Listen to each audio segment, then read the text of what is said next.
I'm here with the GOAT, man. I'm here with my brother, James Storms, one of the GOATs in the trading industry, man. For those that don't know, do your homework, man. Something like that. Do your homework. You could look me up on YouTube. Just to learn a little bit about my life. Something. Like that. Listen, we're here. We're about to make a lot of dope music. We're about to make a lot of fucking money. And it's 2025.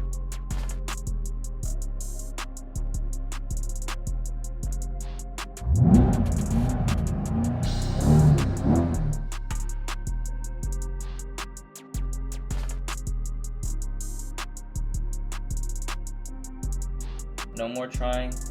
We either do it or we don't. So I'm going to continue to scale this account, guys.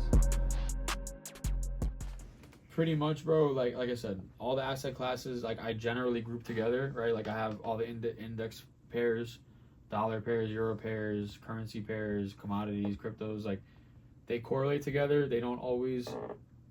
When big strong moves happen, ultimately they all will get pulled in one direction. Right. But there's also isolated incidents. For example, like things hit closest to home. And what I mean by that is like when there was a Russia-Ukraine war, you know, America's more isolated, right, compared to Europe, UK, Asia. You know, it's like more like the trade is more intertwined. So like during the whole Russia-Ukraine, JER 30, JER 40 hurt more than other like the people. There were like more safe havens in the U.S. equities and U.S. stocks because it was far removed. The United States is generally, we haven't had a war in our soil for quite some time, and it's probably going to stay that way.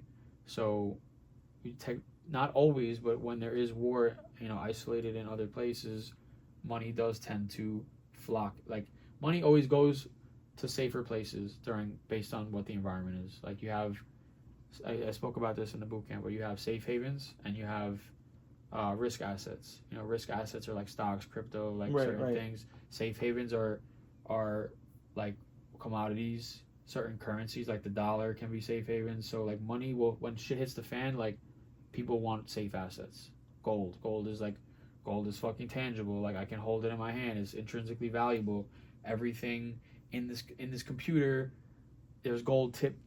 You know, there's gold inside of here because it's a great conductor of electricity and it's used in electronics. Like your iPhone cable has gold-plated prongs on the end of it, you know, like, so it's necessary for certain things, right? So that's why, and it's just something that we've used historically since the beginning of time, you know, for trade and things like that. So, but long story short, like I'm looking at JER potentially for the shorts because I'm expecting it to catch up to the other indices. Doesn't always happen like that. There obviously has to be price action to match it, which we don't have right now. Right. And based on the session, how it's looking, may or may not get it. Like unless price were to like really start to give me like a strong bearish signal. Honestly, I'd want it to like engulf like most of this move it just made, and then probably pull back and make like a lower high or something like that. Like I just have the risk reward tool out just like for my own like mental purpose. Right. But yeah, like that's kind of like why I picked JER tonight, because like it didn't replicate what the others made. The same thing happened when I took my trade on Friday, right? Right. Like I'm gonna put the replay on, and let's go to like right here. So this was like Friday morning's London session around 2 a.m. Okay, and you can see obviously. This is like I like to trade out of places that I like to call dynamic support and resistance. And what I mean by that is when you look left in the past, you want to see places in the market that are support and resistance historically. And you can look back like as far back as you need to look. Obviously, it's a little tricky right now because we're at all-time highs with like a lot of the indexes, so you don't have that price history. But generally speaking, even if we look left here, when price is above this zone, it's acted as support, right? It's bounced off. When price has gotten below, it is now retested as resistance multiple times. So like that's one box that I always look to check off. Is like I actively look for this box is price dynamic in terms of support and resistance. Okay. So for you, is that the same as equilibrium?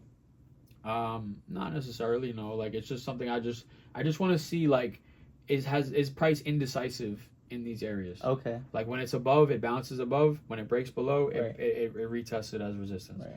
Just in a simple sense. Yeah. Now, with that being said, what I actually trade with more precision is supply and demand. Right. Okay, so the supply zone. Go back, please.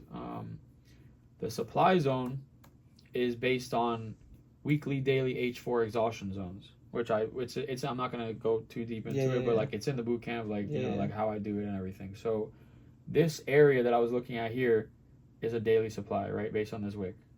So if we drag that over left, you can see the previous day price had nicely rejected that area, validating it, right? So now if we also go to the other indexes for that day,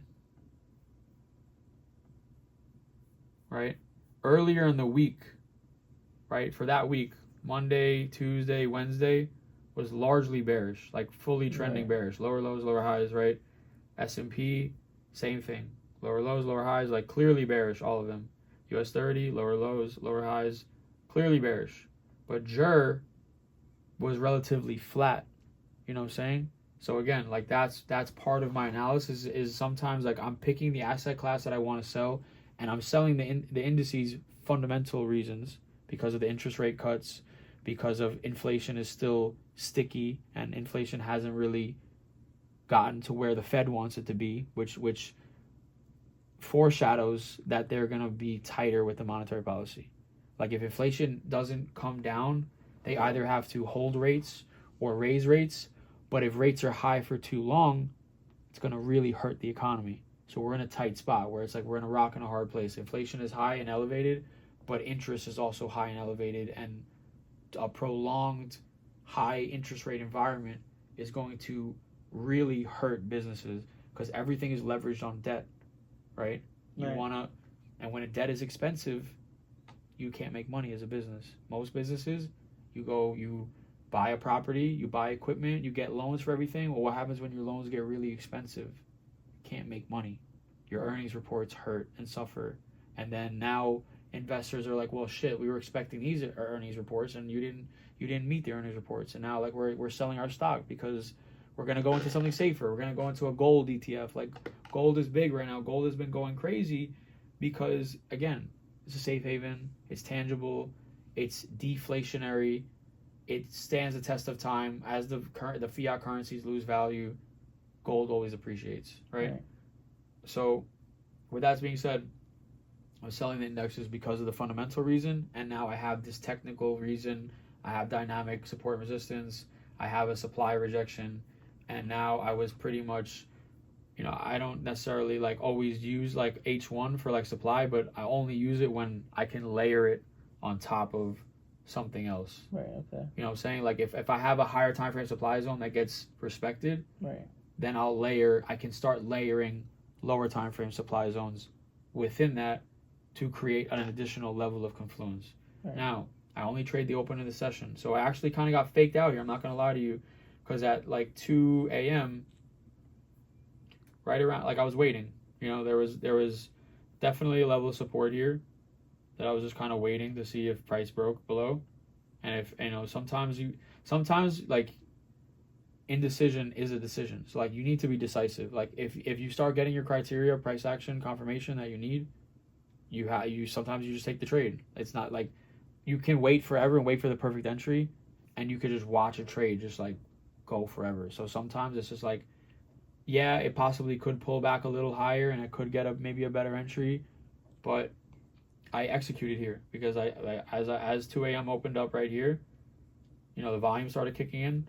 My first entries were right around this area. Like it broke the low, and I was like, yo, just trying to catch the momentum. But I don't use a fixed stop loss. I always put my stop loss where it needs to be. And what I mean by that is like my stop losses were realistically above here, which is higher than I really wanted them to be, because as price started kind of developing, like originally the stops were like here. And then once price started peaking up, I was like, I have to move my stops above here. This is the safer place to have it. And I was targeting pretty much this low, which is really not the best risk to reward, I'll be honest with you. When it was down here, it was like a 1 to 2, 1 to 3, made a little more sense. And I did Right. scale a couple extra positions in on the drawdown. Like my higher position was probably like 970, like something up here. So I have multiple entries, and I'm targeting like this recent Right. low Okay. and kind of like this demand down here, which is what I was targeting. And you'll kind of see what happened. Wasn't really like my best, most pinpoint trade ever, but I still made a lot of money. I still made $225,000. You know, so Right. so yeah, right as soon as 3. What time is this? 2:55. Yeah. So once I'll even go to like the 30-second chart, so you can really see like what the fuck happened here. So boom, right at 3 o'clock, it spiked Right. like 30, 40 points. That's crazy. And I came very close to getting stopped out. Remember, you have the price plus spread. Spread on Jura is like 2 or 3 points. So realistically, my stop was right above that high, and I was about 20,005 plus 3 is like 20,008. So like I was literally 2 points away from losing like $170,000. Like I was that close. That's crazy. But I moved my stops where I knew they needed to be. Like if it went higher than that, I'm out. I'm good. I'm cooked. I got cooked. Yeah. But here's the thing. Like and in hindsight, again, like we have this supply here, and we also have an additional supply that you can layer in here, which is this M5. I'm just gonna delete this one here. That H1 supply that I refined down to M5 is where price stopped. Right, and then at that point, it made a double top, right? Tap into the supply, and from there, it pushed. Oh, Yeah. wait a minute. Sorry, it was on auto. Now, down here, here's another part of it. At this low, I was up around 150 grand. It's pulling back. I might have went up here. Like I went back to break even here. Then I'm down like again 30, 40,000, 50,000, whatever it is. Then I'm up here. I think that was maybe it went a little lower. Not like whenever right around 4 a.m., 4:15 was like the absolute low for that time. Like right around here. Again, here I'm up comfortable like on both accounts. Like each account was like 70, 75,000 each. Now, here's the thing: is that like it pulls back. Didn't hit my target. So at this point, it dicked around here for quite some time. Go on the minute chart. So where are you now here? Once it gets back here, where are you psychologically? I mean, it always sucks to eat a pullback, like no matter what. Like, you know what I'm saying? Like, of course, as much as we want the market to just go in our favor forever, it doesn't do that. And this was a scenario where I was like, okay, well, it's kind of like coming back. Like, that's what happens. The chart makes sense. The chart makes sense. It's retesting an area that I probably should retest. And if I want to get more, I have to give some back. It's a healthy pullback. I always say that, like, if you want to get more, you're going to have to give back what you have here. If you want to have what you have here, great, but you're never good. Then you'll never be able to hold a trade to your full target. Right. And like everyone always says, like, everyone always says that, oh, well, you have a lot of money in your account, so it's easier for you. And like that is the furthest thing from the truth, because like the more money you have, the bigger the swings, the bigger the fluctuations. I was up 150 grand here. By the time I got back here, I was basically break even because I added some more positions. That's crazy. I added a few more positions like as it made the low and started pulling back. So I went into more drawdown. I went back to zero, slightly negative, right? And like right up here, like that's where it retested that like broken support area. And then I'm like, okay. And then it turned around. And then again, I go back down here, right? It retests this low. And once again, I'm up 150 grand. And what happens? It doesn't make a new low. And of course, like at that time, bro, in 1 second, it can just, like a bomb could explode or something. A politician could get fired, or he gets caught with fucking whatever. Who the fuck knows? Anything at any moment. Anytime I'm in a trade and I'm risking a lot of money, I understand that in 1 second, that whole loss everything could be vaporized, like within 1 second. It's happened to me before. Like, it's happened to me plenty of times. Right. Like, I was up on Euro JPY once on a big trade, hundreds of lots, and something happened with the yen, and in 30 seconds it went up like 70 pips, and I watched my whole account go to zero, 150 grand. Like it's like shit like that's happening before, so I know it's possible. But you persevere, you just have faith, and like, and also every minute, every 5 minutes, every 15 minutes, every 30 minutes, every hour, there's candlesticks that close, right? At every hour you get a new H1, a new M30, a new M15, a new M5, a new M1. That's 5 time frames right there that you have to analyze, like to determine like is momentum in my favor, what's going on, like reanalyze. I'll draw up all these little boxes and things, I'll delete it all and reset again. Like, yo, does my analysis still make sense? Is it still good? Is it maintaining like what I expected it to? I mean, at the end of the day, like this H1 candle was pretty massive, but now I realize, hey, like I drew some demand here, and I'm realizing like, okay, well, I got to pay attention to this like 1, 2, 3, 4 hours of H1 failing to break this low. So like that's something that's actively going through my head. Is this the bottom for the session? Like, was 150K, like is that the amount of money that I can get out of this? Can I get more? Like, you always, it's a lot of thoughts that go through your head, bro, especially with like high stakes like that. Like, but I held because again, engulfing, yes, it pulled back, but it retested the previous support that got broken. We got almost another engulfing candle telling me, okay, the sellers are still relatively strong. They're still making a push. Like, yes, it hasn't broken the low yet, but it doesn't always do that immediately, right? So, and then New York, I knew once New York started coming around that, again, like the volume comes in. So 8 a.m., 9 a.m. makes a nice low, makes a fresh low. Cool. I know I'm probably going to have to give some more back, eat another pullback. I don't remember how much. I was up like almost like 200 something K, like around here.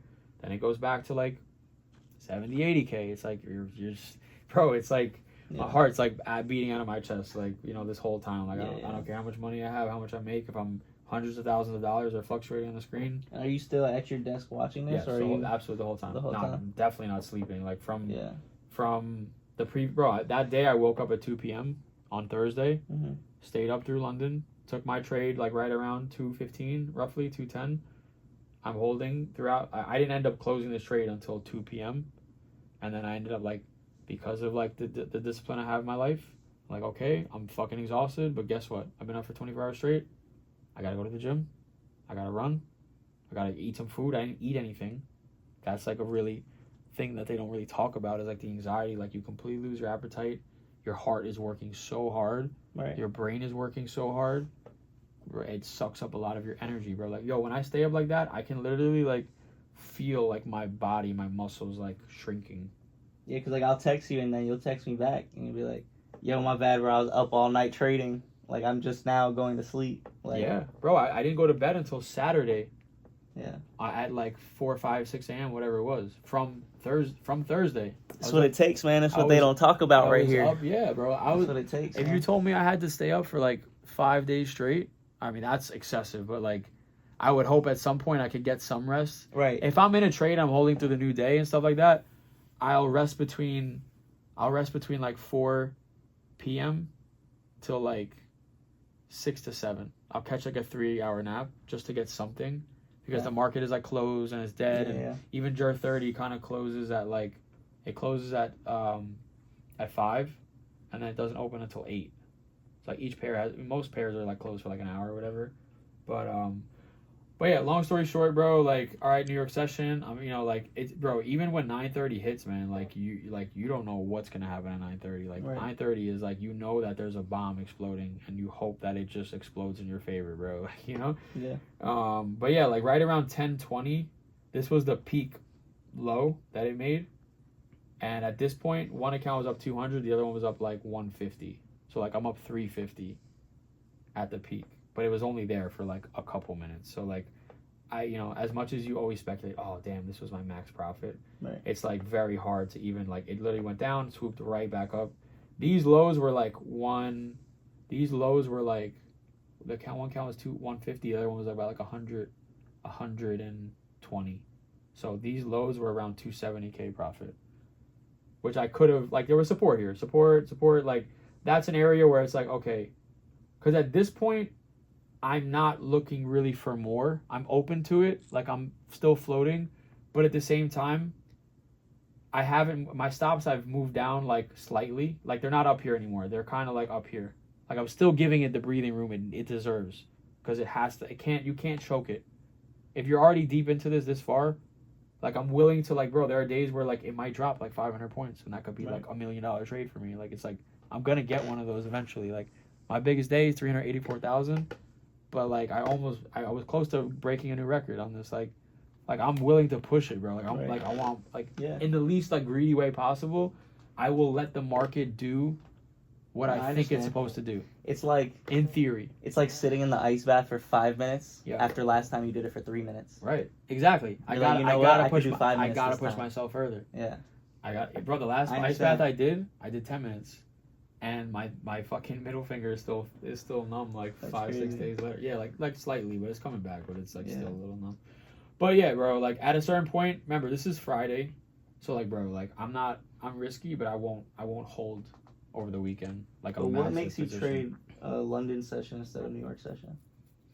I find like this will happen. London will set the tone, and then New York will continue it. It doesn't always happen, but so many of my trades have been executed during London, and then New York, more volume comes in. Like, the structure will break in London, and then New York will carry it much further. But the optimal entry is presented during London. If you want to catch the real move. If you want to catch the whole move top to bottom to top, right, you need both sessions.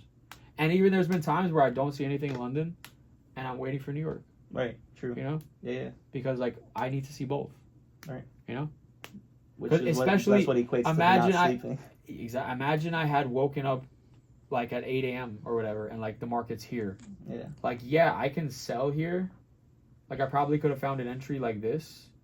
But, I already know in my head, like, the optimal stop loss is really here. Right. Like, this is what the market respected, and this is the high, and this is where the supply is, and this is, like, where all my confluence is up here. Right. So, like, my risk reward is already fucked. Yeah. You know what I'm saying? Like, it makes more sense here than here. It's almost like breaking your plan. Yeah, exactly. It's part of my plan. But, yeah, long story short, that low is created. Again, like, right around here, I had one more opportunity to get that. Didn't really give it to me, and then the volume kind of died off here, and I had to close the trade.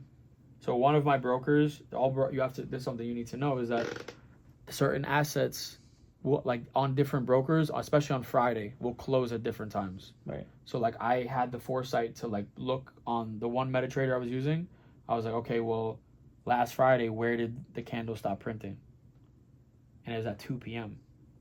So, like, if I didn't realize that, I would have gotten stuck in the trade. Wow. So I knew I have until 159 to get out of this trade. You know?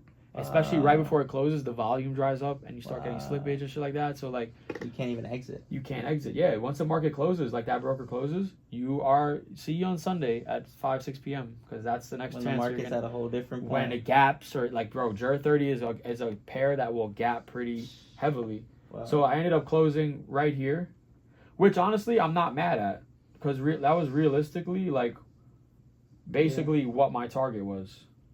No, that's an amazing trade right there. Yeah, bro. I ended up with 225,000. Like, yeah, I could have had more, but, like, for me to be able to close here, like, it just wasn't in the plan like I had for the trade, you know. So I closed, like, right here. Some of the trade, you know, like, the main trades that I had was, like, you know, honestly, not even a crazy good risk to reward. Like, it was basically a 1-to-1 trade. I ended up being a little more. Like, the peak drawdown on one of them was about 100, and I ended up closing 120. So actually, yeah, that's about right. It's about a 1 to 1.2.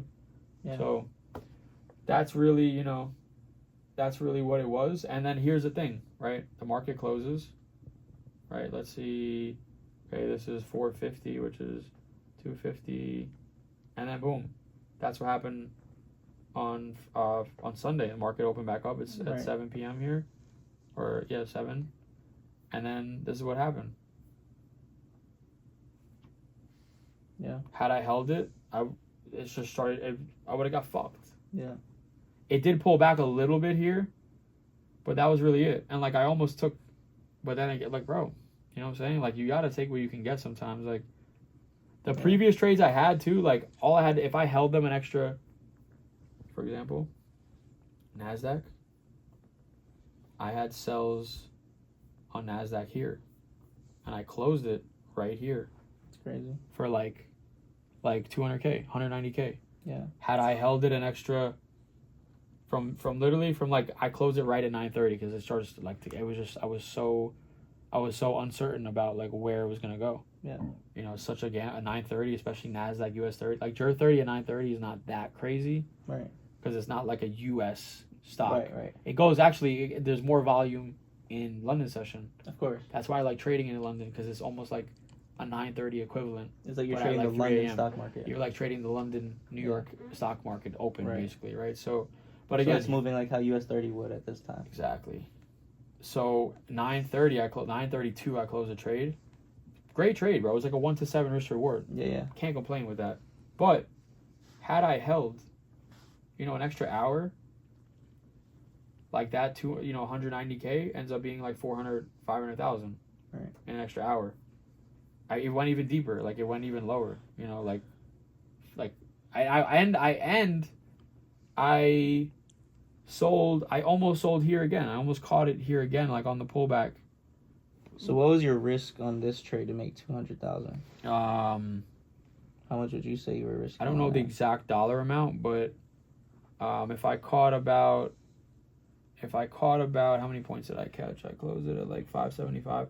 I caught about 160 points, and I risked about 25.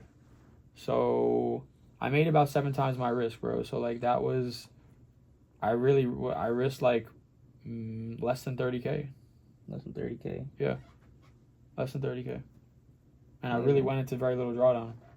Yeah, the setup is amazing. Everything lined up. Yeah, it broke structure right into pre-London open. So you took your trade when it came. Right. You accepted your risk. Yep. Your risk to reward was in place. Yep. And it played out. Yep. And it played out more so than, and the only thing, like obviously you say shoulda, coulda, woulda, but this is where I reflect on my trades. Like I always reflect on my trades. Realistically, there was absolutely no reason for me to close. M5 bearish, Right. slight pullback, like it's just flowing down. It wasn't until we got here where we started getting some breaks of structure, some clear support forming. Like anywhere in this range, I would have been much happier closing it there. Right. But like, bro, again, but here's the thing. Had I attempted to hold the JUR trade longer, right?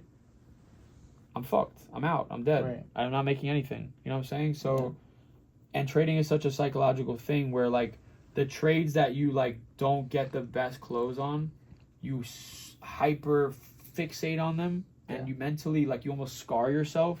Right. But then the trades where you make like a good close, you don't necessarily like hold as much weight on those. That's why like the equilibrium thing. It's like, oh well, I was so high on NASDAQ. Fuck, like I could have had everything, and then you go into your next trade thinking about your last trade. Right. Like, and then you're gonna try and do something differently. Right. You know what I'm saying? Yeah. Which I fall victim to it too. Right. But like I'm very aware of my thought process with that. Like I did what I was supposed to do on this trade. I didn't get the perfect close, but I got a good enough close. I made a shit ton of money. I'm satisfied. I'm good. Trades are all closed. And now like this was last Friday. Today is what, like Wednesday now? Haven't taken a trade yet. The trade that I wanted to see tonight develop, like I explained to you before, similar scenario where like again today, NASDAQ, I almost sold NASDAQ. I wish I woke up late today. I woke up at like, I woke up literally in the middle of this candle, and had I seen this, or get a clear break of structure, lower high point exhaustion, I guarantee I would have been in this trade on NASDAQ around this price. I just wasn't awake, and I didn't want to chase it.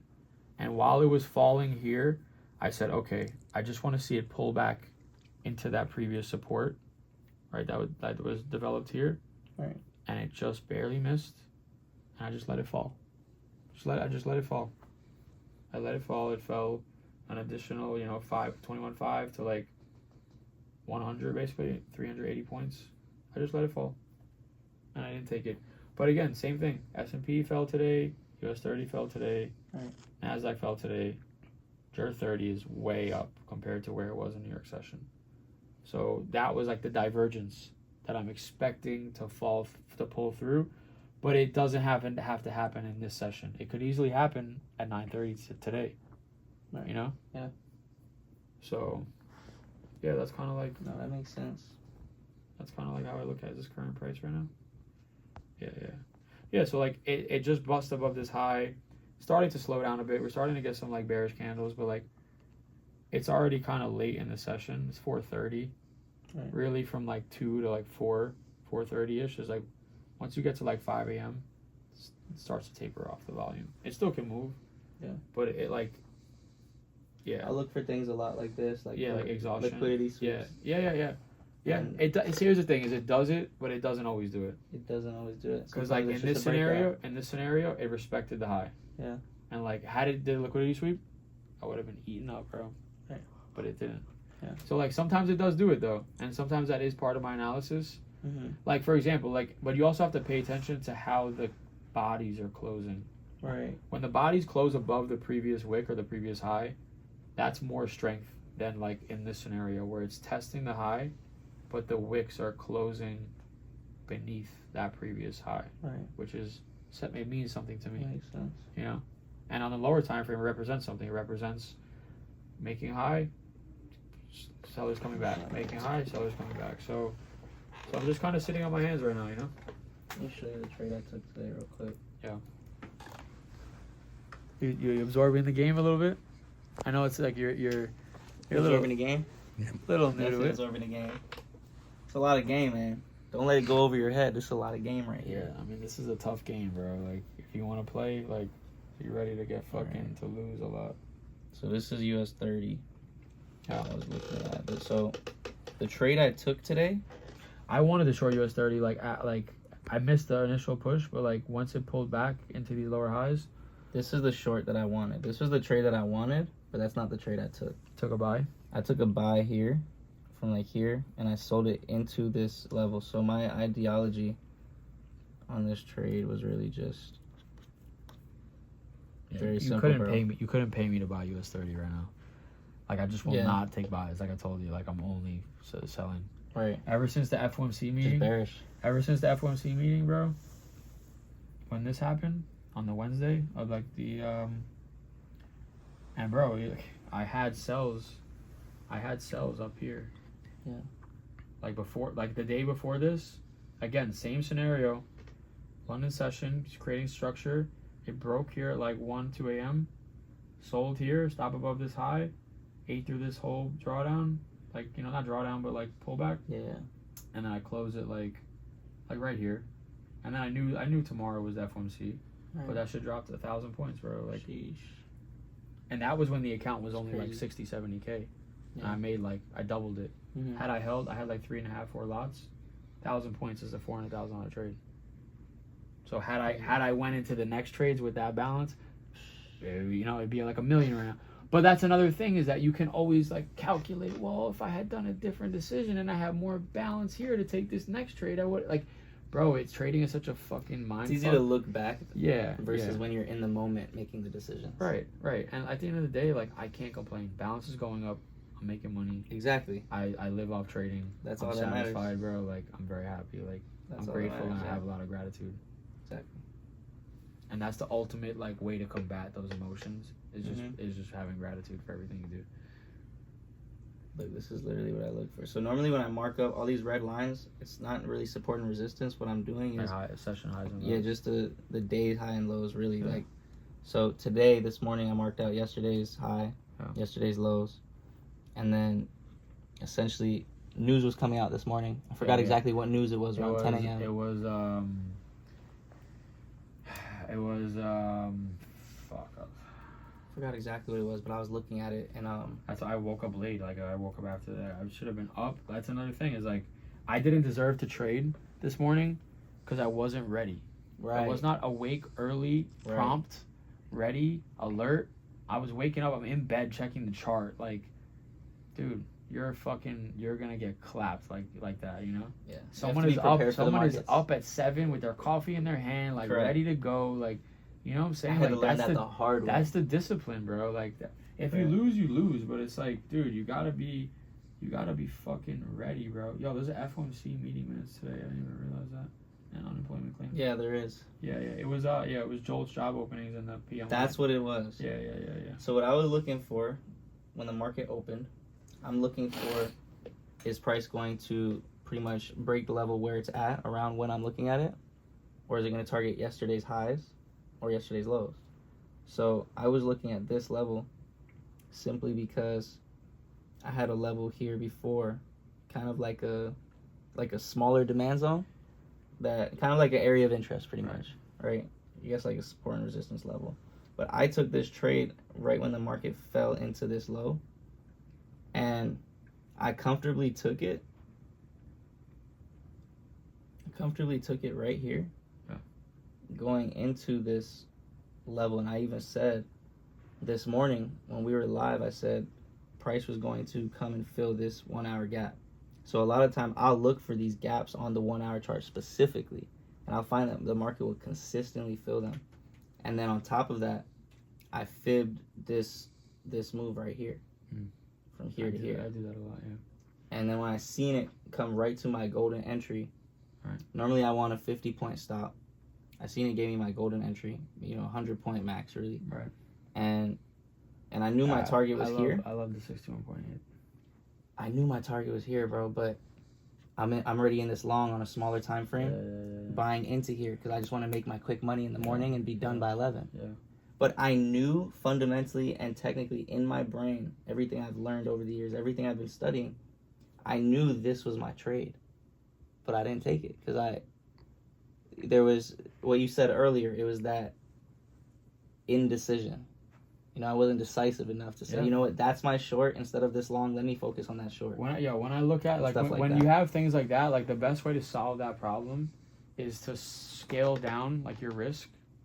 Like you don't want to risk not enough to where it's like you don't care about it, Right. but you also don't want to be risking too much, and also like your circumstances matter as well. But you don't want to risk too much to where you start having executional issues like hesitation and you're just not taking the trade because like you're Just have to accept you the don't want risk. to take it out. Yeah, exactly. Yeah. Like it happens to me too sometimes too, and like that's also can be a good thing because like it averts you from like if you really know your strategy, you really know your edge, like if you see a setup that's like maybe a B plus, A minus, like doesn't check off every box that you want, sometimes it just averts you from like not taking like just going for the absolute highest quality you can take. But at the end of the day, like for what I tell my students, I say scale down and take every opportunity that aligns with what you want, whether or not. Like you need to take every one, because if you don't, you're just not playing your edge out properly. Right.